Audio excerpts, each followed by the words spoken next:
Total Hollywood presenting castaway.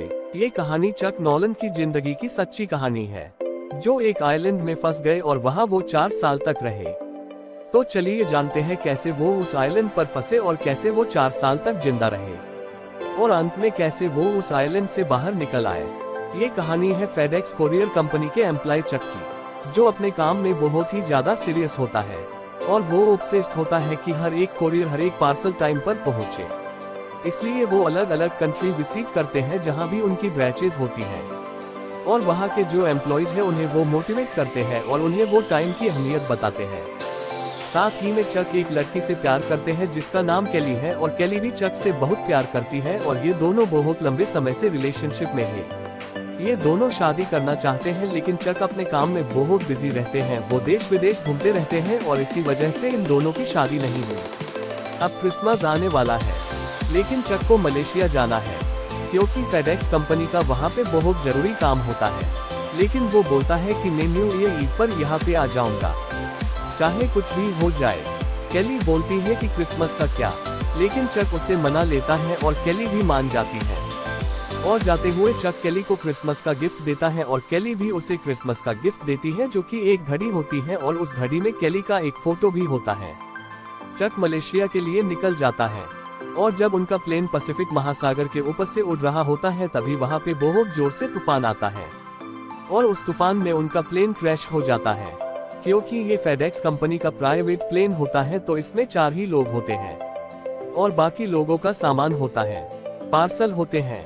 इनका plane Pacific महासागर में गिर जाता है और गिरने के बाद सिर्फ एक ही इंसान बचता है, वो होता है चक। चक एक एयरबोट पे बैठता है और समुद्र का तूफान उसे अपने साथ बहाकर ले जाता है और जब सुबह उसकी आंखें खुलती हैं तो वो एक टापू पर होता है। उस टापू पे वो चारों तरफ देखता है, वहाँ दूर दूर तक कोई भी नहीं होता। वहाँ नारियल के पेड़ होते हैं, पहाड़ होते हैं, लेकिन उस टापू पर उसे कोई इंसान नहीं दिखता। वो जोर जोर से आवाजें भी लगाता है लेकिन उसका भी कोई फायदा नहीं होता। इसके बाद वो रेत पर HELP लिख देता है ताकि ऊपर से कोई प्लेन उड़े तो शायद उसकी नजर उस पे पड़ जाए। रात हो जाती है और चक सो जाता है। जब सुबह चक उठता है तो देखता है जो उसने रेत पे HELP हेल्प लिखा होता है वो मिट चुका होता है और इसके बाद चक लकड़ी के बड़े बड़े टुकड़ों से हेल्प लिखता है क्योंकि वो जानता है उसे ढूंढने जरूर लोग आएंगे और जब वो लोग आए तो उन्हें इस निशान को देखकर ये पता चल जाए कि चक यहीं पर है और उसे हेल्प की जरूरत है। अब चक के साथ इस टापू पर बहकर फेडेक्स कंपनी के कुछ पॉकेट्स भी आए हैं लेकिन उनमें कुछ भी खाने का सामान नहीं होता है। इसी बीच चक को कई बार आहट भी सुनाई देती है और वो चारों तरफ देखता है तो वहाँ पर कोई नहीं होता। तभी उसके सामने एक नारियल गिरता है और वो समझ जाता है कि ये नारियल गिरने की आवाज थी। अब जब चक को पानी की जरूरत है और वो समुद्र का पानी नहीं पी सकता तो उसके पास पानी के लिए सिर्फ एक ही ऑप्शन है और वो है नारियल पानी। वो बहुत सारे कच्चे नारियल जमा कर लेता है लेकिन नारियल को फोड़ना, उसका कवर निकालना इतना आसान नहीं होता। इसमें चक को बहुत मेहनत करनी पड़ती है और बाद में वो एक नारियल को निकाल भी लेता है लेकिन उसमें छेद करना, उससे पानी निकालना ये बहुत मुश्किल होता है। फाइनली चक नारियल में छेद करके उससे पानी पीना सीख लेता है। अब चक के पास पानी पीने के लिए नारियल है। अब चक को यहाँ पर 2-3 दिन हो चुके हैं और उसके पैरों में जूते नहीं होते हैं और जब वो पानी में चलता है तो पानी में जो पत्थर होते हैं उससे उसके पैर में बहुत तकलीफ हो रही होती है और उसके पैर से खून भी निकल रहा होता है। इसके बाद चक अपने पेंट को आधा फाड़ के अपने पैर पर लपेट लेता है क्योंकि उसे ऊपर एक बहुत बड़ी चोटी दिखती है जो कि बहुत ऊंची होती है और वो ये तय करता है कि वो उस चोटी पर जाएगा और चारों तरफ का जायजा लेगा कि एग्जैक्टली वो है कहाँ पर। और जब वो उस चोटी पर जाता है तो उसे समंदर में कोई दिखता है। वो जल्दी जल्दी नीचे आता है और उस चीज के पास जाता है तो देखता है कि वो उसी के प्लेन का पायलट होता है। ये देख के चक को बहुत दुख होता है और चक उसे दफना देता है लेकिन दफनाने से पहले वो उसके जूते और उसके पास एक टॉर्च होती है उसे वो रख लेता है क्योंकि यही 2 चीजें उसके पास थी जो चक के काम की थी। अब चक को इस बीच पर इस टापू पर बहुत दिन हो चुके हैं और वो अकेला है लेकिन धीरे धीरे वो इस टापू पे रहना सीख भी रहा है। उसने सीख लिया कि पत्तों पर जो रात को ओस का पानी गिरा होता है उसे नारियल के अंदर कैसे डालना है इसी के साथ अपनी भूख मिटाने के लिए मछली मारना भी सीख रहा होता है। वो एक लकड़ी को पैना करके उससे मछली मारने की कोशिश करता है। दरअसल ये बहुत पुरानी टेक्निक होती है जो आदिवासी किया करते थे, और चक उसी टेक्निक के जरिए मछली पकड़ने की कोशिश करता है, लेकिन उसे कामयाबी नहीं मिलती। उसके पास इस टापू पे खाने के लिए सिर्फ क्रैब है, नारियल पानी है और ओस का पानी है जो रात को पत्तों पर जम जाता है। यही सब उसके खाने के लिए इस टापू पर है। अब एक रात को उसे एक शिप दिखता है जो समंदर में होता है। उसे देख के चक बहुत एक्साइटेड हो जाता है और वो जोर जोर से चिल्लाने लगता है, लेकिन इतनी दूर तक आवाज पहुंचाना नामुमकिन है। वो टॉर्च जलाकर उन्हें इशारा करने की भी कोशिश करता है, लेकिन इतनी दूर से टॉर्च की रोशनी को देखना भी नामुमकिन है।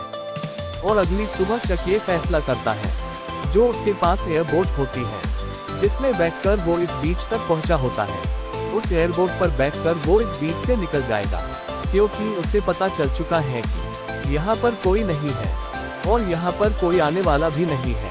अब जब वो इस एयरबोट से निकलने की कोशिश करता है तो वहाँ पर उसका सामना होता है बड़ी बड़ी लहरों से, और वो लहरें उसे समुद्र में जाने ही नहीं देती, बल्कि वापस बीच पे धकेल देती है। और इसी दौरान उसके पैर में भी चोट लग जाती है और बहुत खून निकलता है, और चक वापिस बीच पर आ जाता है।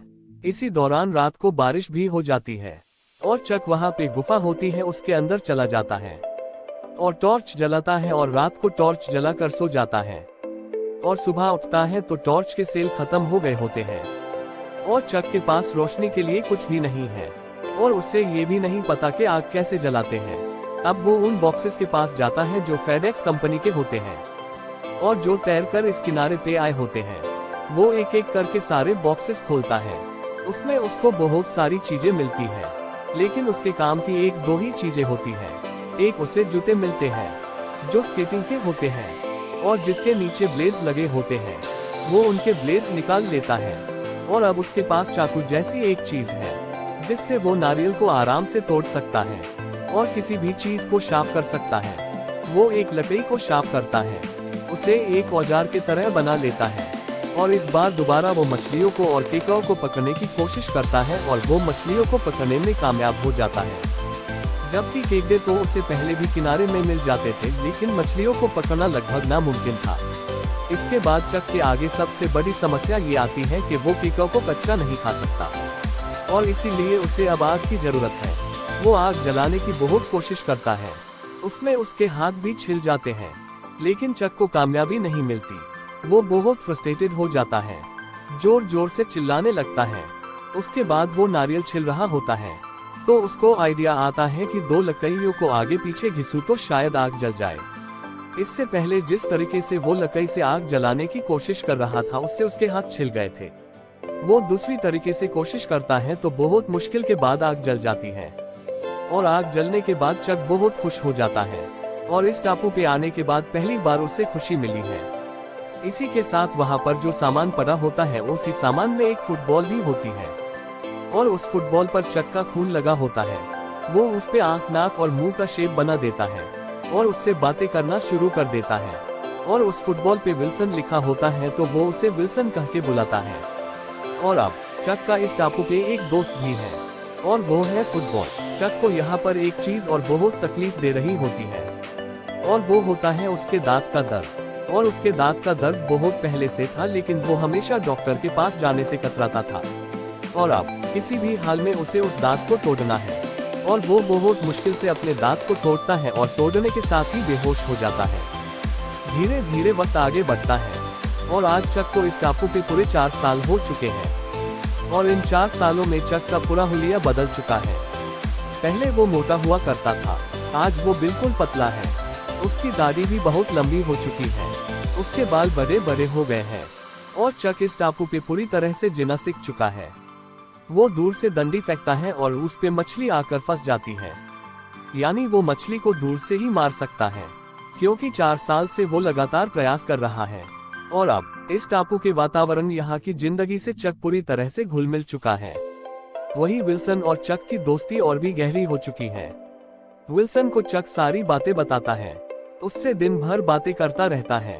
एक सुबह चक मछली खा रहा होता है, तभी उसे किसी चीज की आवाज आती है, और चक भाग के बाहर जाता है तो वहाँ पर स्टील की शीट होती है और उस शीट को देखकर उसे आइडिया आता है कि मैं इसकी मदद से इस टापू से निकल सकता हूँ। दरअसल इस टापू से आगे समंदर में निकलने के लिए जो सबसे बड़ी अड़चन थी वो थी समंदर की लहरें। जब भी चक समंदर में जाने की कोशिश करता, वो लहरें उसे बाहर धकेल देती थी और इसी वजह से चक पिछले 4 साल से इस टापू से निकल नहीं पाया। अब वो बड़े बड़े नारियल के पेड़ काटता है, उसे किनारे ले जाता है और उससे एक बेड़ा बनाता है। हालांकि बेड़ा बनाना इतना आसान नहीं था, उसे इसमें बहुत मुश्किलें आती हैं और वो ये तय करता है कि जब हवा का रुख बदलेगा तब वो यहाँ से निकल जाएगा और जो उसे शीट मिली थी उसे वो हवा के विरुद्ध इस्तेमाल करेगा ताकि उसके बेड़े को धक्का मिल सके। जैसा कि पुराने जमाने में लोग अपनी नाव को आगे बढ़ाने के लिए पर्दों का इस्तेमाल करते थे, चक उसी टेक्निक का इस्तेमाल करके इस बेड़े को बनाता है और अब वो वक्त आता है जब हवा का रुख बदल जाता है। चक अपने दोस्त विल्सन को अपने बेड़े में रखता है और वहां से निकल जाता है। अब उसे बड़ी बड़ी लहरों का सामना करना पड़ता है, लेकिन चक उन लहरों को पार कर जाता है और उसके बाद वो बहुत खुश होता है। लेकिन अभी भी अनंत समंदर आगे है। उसे कुछ नहीं पता कि उसे जमीन कब मिलेगी या कोई शिप उसे कब मिलेगा। बस चक उस टापू को छोड़कर अब निकल चुका है। पिछले 4 सालों से चक उसी टापू पर था और आज उस टापू से निकलने के बाद उसके अंदर एक उम्मीद है कि शायद वो घर पहुंच जाए। लेकिन ये सब इतना आसान नहीं होने वाला था। समंदर में उसे बारिश का तूफान का इन सब का सामना करना पड़ता है। हालांकि खाने के लिए वो मछली पकड़ लेता है और बारिश का पानी पीने के लिए जमा कर लेता है। उसने बारिश का पानी इकट्ठा करने के लिए बहुत से नारियल रखे होते हैं, तो जब भी बारिश होती है वो उनमें पानी भर लेता है और उसे बचा के रखता है ताकि उसे वो बाद में पी सके। लेकिन इसी बीच एक ऐसी घटना होती है जिससे चक पूरी तरह से टूट जाता है। उसका दोस्त विल्सन, जो कि फुटबॉल है, वो पानी में गिर जाता है और जब तक चक को पता चलता है विल्सन उससे काफी दूर जा चुका होता है। लेकिन फिर भी चक पानी में कूद जाता है और उसे वापस लाने की कोशिश करता है, लेकिन इसमें वो नाकाम हो जाता है और वापस अपने बेड़े में आने के बाद चक बहुत रोता है क्योंकि विल्सन ही वो था जिससे पिछले 4 साल से चक बातें कर रहा था और विल्सन उसका बहुत अच्छा दोस्त था। शायद ये बात आपको अजीब सी लगे कि फुटबॉल के जाने से चक को इतना दुख क्यों हुआ, लेकिन चक के लिए विल्सन एक फुटबॉल नहीं था। वो पिछले 4 सालों से उससे बातें कर रहा था। वो उसके लिए एक अस्तित्व था, इसीलिए वो उससे इमोशनली कनेक्टेड था। एक यही वजह होती है चक को विल्सन के जाने का बहुत दुख होता है। इसके बाद चक अपने आगे का सफर जारी रखता है और कुछ दिनों के सफर के बाद जब चक थक चुका है, टूट चुका है, एक कार्गो शिप उसके सामने से गुजरता है और वो लोग उसे देख लेते हैं और बचा लेते हैं। अब चक अपने घर अपने जगह पर वापस लौट चुका है, लेकिन वापस लौटने के बाद वो देखता है कि सब कुछ बदल चुका है क्योंकि उन लोगों ने जो उसकी फैमिली मेंबर्स थे या उसके दोस्त थे, उन्होंने ये समझा था कि चक मर चुका है और वो उसका फ्यूनरल भी कर चुके होते हैं। और उसकी गर्लफ्रेंड कैली, जो उससे बहुत प्यार करती थी और चक भी उससे बहुत प्यार करता था, उसकी शादी हो चुकी है। अब उसकी एक बेटी भी है। चक कैली से मिलने भी जाता है। कैली उसे देखकर बहुत खुश होती है, उसे गले से लगा लेती है। लेकिन कैली का अब अपना एक परिवार है, वो चक के साथ नहीं जा सकती और वो ये तय करते हैं कि अब उन दोनों के रास्ते अलग अलग हैं। चक को कैली ने घड़ी दी थी जो उसके साथ उस आइलैंड पे भी थी। वो घड़ी वो उसको वापस कर देता है क्योंकि वो घड़ी कैली के खानदान की घड़ी होती है। चक बोलता है कि परिवार की धरोहर परिवार के पास ही रहनी चाहिए, लेकिन चक कैली की फोटो अपने पास रख लेता है और जाने से पहले कैली उससे बोलती है कि तुमने वादा किया था कि तुम वापस आओगे। चक बोलता है आई एम सो सॉरी। कैली बोलती है मैं भी, और जाने से पहले कैली उससे किस करती है क्योंकि वो आज भी उससे बहुत प्यार करती है। लेकिन वो अपने परिवार को नहीं छोड़ सकती और चक भी नहीं चाहता कि कैली अपना परिवार छोड़कर मेरे साथ आए। कैली के पास चक की एक गाड़ी भी होती है जिससे चक की बहुत सारी यादें जुड़ी होती हैं। कैली उसे वो गाड़ी वापस कर देती है और चक उसमें बैठकर वहां से निकल जाता है। लेकिन जब चक थोड़ा सा ही आगे गया होता है तो कैली पीछे खड़े होकर देख रही होती है और उसे चक के जाने का बहुत दुख हो रहा होता है। उसे लगता है कि कुछ छूट रहा है। वो चक का नाम पुकारती है और भागते हुए उस गाड़ी के पीछे जाती है और चक भी गाड़ी वापस लेकर आता है और उसे गले से लगा लेता है। केली बोलती है, मुझे पता था तुम जिंदा हो, तुम वापस आओगे, लेकिन सब लोगों ने कहा कि मुझे ये सोचना बंद करना पड़ेगा। मैं आज भी तुमसे बहुत प्यार करती हूँ और तुम ही मेरा पहला प्यार हो। चक बोलता है, मैं भी तुमसे बहुत प्यार करता हूँ। और इसके बाद वो एक दूसरे को किस करते हैं। चक उसे अपने गाड़ी में बिठाता है और यहाँ ऐसा लगता है चक और केली यहाँ से निकल जाएंगे, लेकिन वो कुछ देर सोचते रहते हैं। उसके बाद चक बोलता है, केली तुम अपने घर वापस जाओ, और चक उसे उसके घर तक छोड़ देता है। इसके बाद ये दिखाते हैं कि चक अपने दोस्त के साथ बैठा होता है और वो बहुत दुखी है, और वो बताता है, शायद मैं उस आइलैंड पे मर जाता या आत्महत्या कर लेता, और मैंने आत्महत्या करने का सोचा भी। मैंने एक रस्सी बनाई और फांसी लगाने की कोशिश भी की, लेकिन मैं नहीं कर पाया, क्योंकि मुझे केली के पास वापस आना था, मुझे जिंदा रहना था, और इसीलिए बस मैं सांस लेता रहा।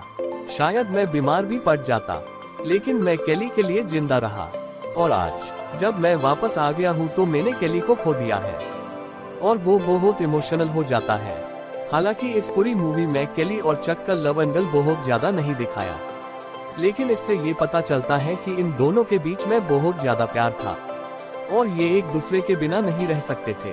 लेकिन वक्त में सिचुएशन ने केली को अपने रास्ते पे चलने को मजबूर कर दिया था और उसने शादी कर ली थी और अब चक अकेला था, लेकिन जिंदगी को आगे बढ़ना ही होता है। और अंत में ये दिखाते हैं कि चक के पास आज भी एक पॉकेट है जो वो उस आइलैंड से बचा के लाया है। जब उनका जहाज डूबा था तो बहुत सारे पॉकेट्स किनारे पे आ गए थे, जिसमें से एक पॉकेट आज भी उसके पास है जिस पर विंग्स बने होते हैं, एंजल के विंग्स। दरअसल उस आइलैंड पर ये लास्ट पॉकेट होता है जिसे उसने खोला नहीं होता है। वो ये सोचता है कि वो घर जाएगा तो इस पॉकेट को जरूर डिलीवर करेगा, क्योंकि वो अपने काम में बहुत रिस्पॉन्सिबल होता है। और कहीं ना कहीं ये भी एक कारण था कि उसने अपने आप को जिंदा रखा, क्योंकि उसके अंदर सेंस ऑफ ड्यूटी बहुत ज्यादा होती है, इसीलिए वो ये पॉकेट वापस करने आता है। लेकिन घर पे कोई नहीं होता तो वो उस पॉकेट को दरवाजे पे रख देता है। उस पे एक नोट लिख देता है कि this packet save my life, thank you Chuck Nolan, और वहाँ से चला जाता है। और इसके बाद ये दिखाते हैं कि चक चौराहे पे खड़ा है, जहाँ पर वो कंफ्यूज्ड है कि जाए कहाँ, और वो मैप देख रहा होता है। तभी एक लड़की आती है, वो बोलती है, शायद तुम खो गए हो। चक बोलता है, वाह कहीं। वो कहती है, कहाँ जा रहे हो। चक बोलता है, मैं यही डिसाइड कर रहा था। इसके बाद वो लड़की चारों रोड्स का उसे रास्ता बताती है कि कौन सी रोड कहाँ जाती है, और वहाँ से चली जाती है। और उसके ट्रक पे भी वही विंग्स बने होते हैं जो उस पॉकेट पे बने होते हैं, और वो उसी तरफ जाती है जहाँ से चक अभी पार्सल डिलीवर करके आया है। और इसके बाद चक उसके ट्रक को जाते हुए देखता रहता है और स्माइल करता है। दरअसल ये वही लड़की है जिसके घर में चक अभी पार्सल को देके आया होता है। और जब फिल्म शुरू होती है तो फिल्म की शुरुआत में भी यही घर दिखाते हैं और उसके ऊपर लिखा होता है डिकन बेटिना। और जब चक 4 साल बाद वहां जाता है तो उस पे सिर्फ बेटिना लिखा होता है। इसका मतलब ये भी अब सिंगल है और अब ये दोनों ही अकेले हैं। तो हो सकता है कि आगे ये दोनों अपनी लाइफ को कंटिन्यू करें, और इसलिए आखिरी में चक चारों रास्तों को देखता है और उसके बाद उस तरफ देखता है जिस तरफ वो लेडी गई होती है, और उसकी आंखों में एक उम्मीद और चेहरे पे एक स्माइल होती है। और इसी के साथ ये फिल्म खत्म हो जाती है।